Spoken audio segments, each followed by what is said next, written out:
Assalamualaikum warahmatullahi wabarakatuh.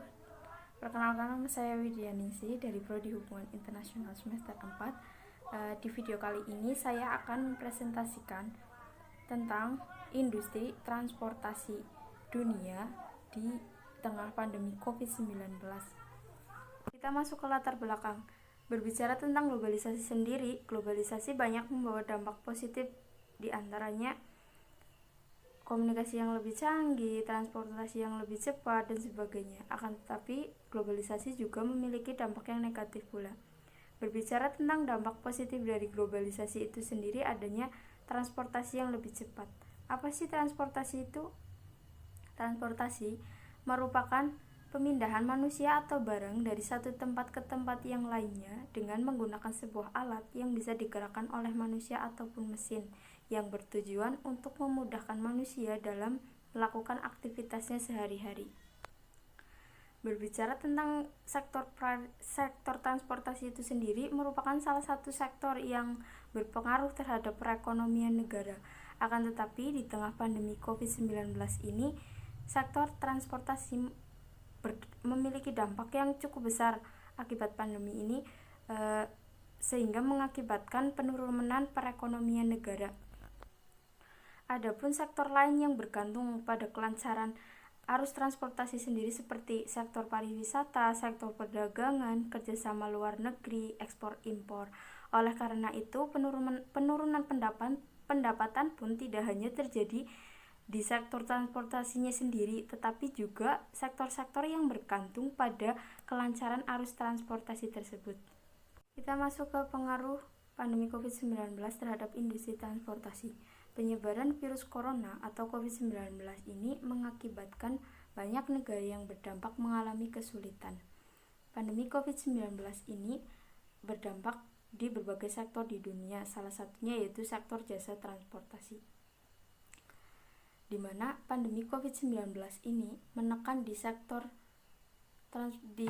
bisnis transportasi, baik nasional maupun internasional di seluruh moda transportasi.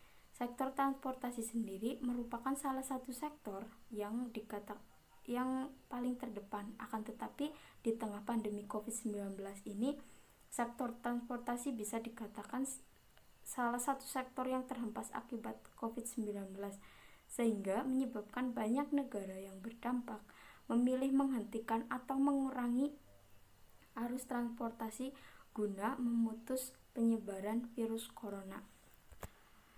Virus corona atau COVID-19 juga menyebar di Indonesia. Untuk pertama kalinya, Presiden Joko Widodo mengumumkan secara resmi kasus pertama COVID-19 di Istana Negara pada tanggal 2 Maret 2020, sehingga mengakibatkan banyak sektor di Indonesia yang mengalami penurunan. Salah satunya yaitu sektor transportasi, baik di transportasi darat, laut maupun udara.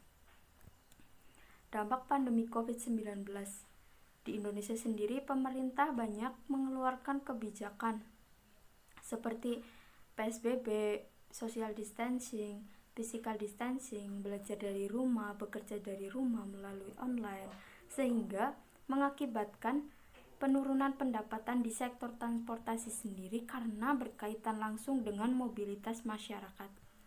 Karenanya, pengguna jasa transportasi publik ini berkurang 40-70% setelah pemerintah mengumumkan kebijakan-kebijakan tersebut guna mencegah meluasnya penyebaran virus corona atau COVID-19 di Indonesia. Adapun contoh bisnis di sektor transportasi di Indonesia yang mengalami banyak penurunan akibat pandemi COVID-19 ini, yaitu diantaranya ada ojek online. Di sini saya mengambil contoh dari Grab. Grab sendiri mengalami penurunan yang cukup drastis di layanan pengantaran orang. Akan tetapi, walaupun di penurunan pengantaran orang itu mengalami penurunan, tetapi walaupun terjadi penurunan di pengantaran orang, layanan lain yang diberikan oleh Grab seperti pengantaran makanan atau GrabFood, pengantaran barang, masih stabil bahkan mengalami peningkatan. Menurut lembaga Stanco Analytics Kesehatan mengkaji bahwa Penggunaan transportasi ini menurun sejak pertengahan Maret 2020. Rata-rata pengguna harian moda transportasi ini diperkirakan menurun hingga 17%. Kajian ini juga menyarankan kepada pemerintah untuk mengantisipasi dampak negatif terhadap industri transportasi online. Langkah-langkah seperti intensif ketenagakerjaan, terutama untuk mitra transportasi online, atau dukungan dari segi regulasi harus didorong untuk mengurangi beban mereka.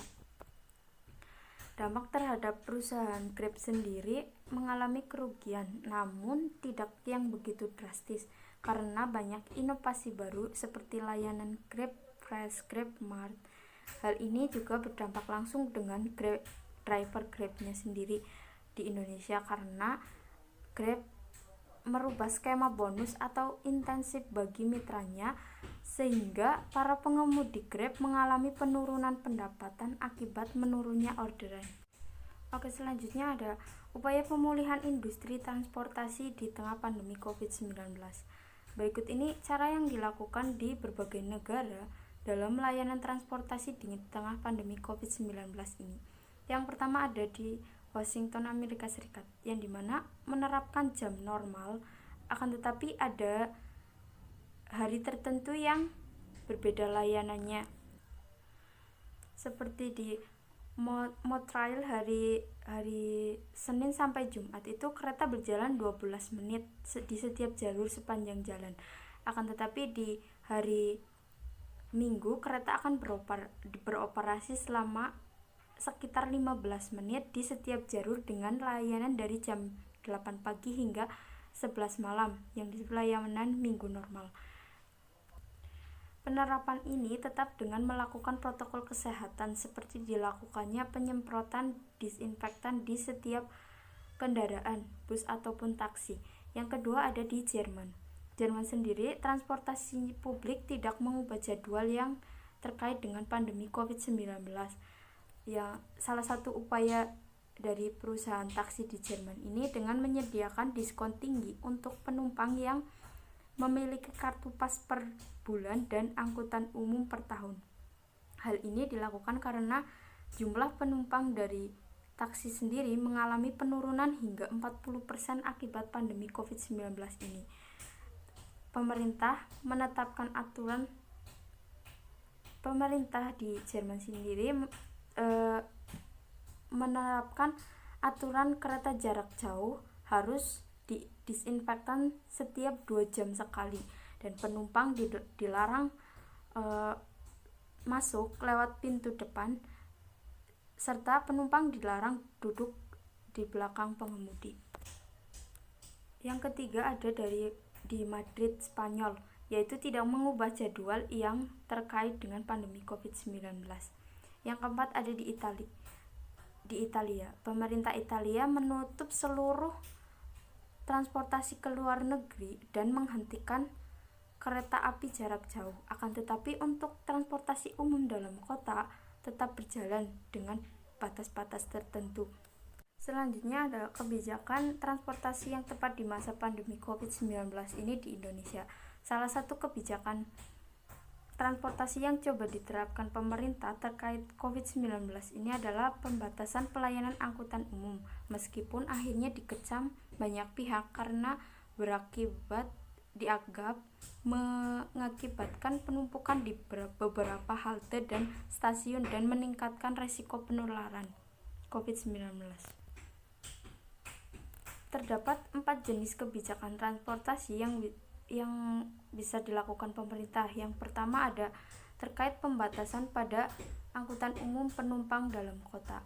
Prinsip utama yang dipegang bahwa pembatasan atau pengurangan arus perjalanan penumpang berfokus pada peniadaan kegiatan dan bukan pada pembatasan pelayanan transportasi. Yang kedua, terkait keselamatan dan kesehatan awak atau para pekerja transportasi. Pemerintah harus menjamin keselamatan maupun orang yang bekerja mengoperasikan stasiun, terminal, bandara, pelabuhan, maupun pusat-pusat distribusi lainnya. Pemerintah juga harus memperketat prosedur bekerja termasuk pemeliharaan kebersihan. Yang ketiga terkait moda kendaraan pribadi dan kendaraan angkutan barang. Jika pembatasan ekstrim perlu dilakukan, maka prioritas harus tetap diberikan pada kendaraan angkutan barang untuk menjamin keberlangsungan ketersediaan barang kebutuhan pokok. Yang keempat terkait dengan angkutan penumpang udara, laut maupun kereta antar daerah, yang dimana di satu sisi sebagaimana pergerakan dalam kota, pembatasan pergerakan penumpang dapat dipertimbangkan sebagai langkah untuk menunda puncak penyebaran COVID-19. Namun di sisi lain, kapasitas barang lewat udara, laut, dan darat tetap dijaga untuk menjamin ketersediaan seperti obat-obatan maupun kebutuhan bahan-bahan pokok. Secara garis besar, kebijakan transportasi dalam masa pandemi COVID-19 di Indonesia ini harus tetap berpegang pada dua prinsip, yaitu efektivitas pembatasan sosial dan kepastian keberlangsungan distribusi barang-barang, terutama kebutuhan pokok. Oke, di sini kesimpulan. Jadi dapat kita simpulkan bahwa di tengah pandemi COVID-19 seperti sekarang ini, banyak negara-negara yang berdampak mengalami penurunan perekonomian yang diakibatkan oleh berbagai sektor yang mengalami penurunan, sehingga salah satunya yaitu sektor transportasi, ya dimana sektor transportasi ini sektor yang terdepan, tapi akibat pandemi COVID-19 ini sektor transportasi terhempas. Karenanya sektor transportasi ini disebut-sebut sebagai salah satu sektor yang bisa menyebabkan terjadinya penyebaran virus corona. Oke, terima kasih, itu pemaparan dari saya. Kurang lebihnya mohon maaf. Wassalamualaikum warahmatullahi wabarakatuh.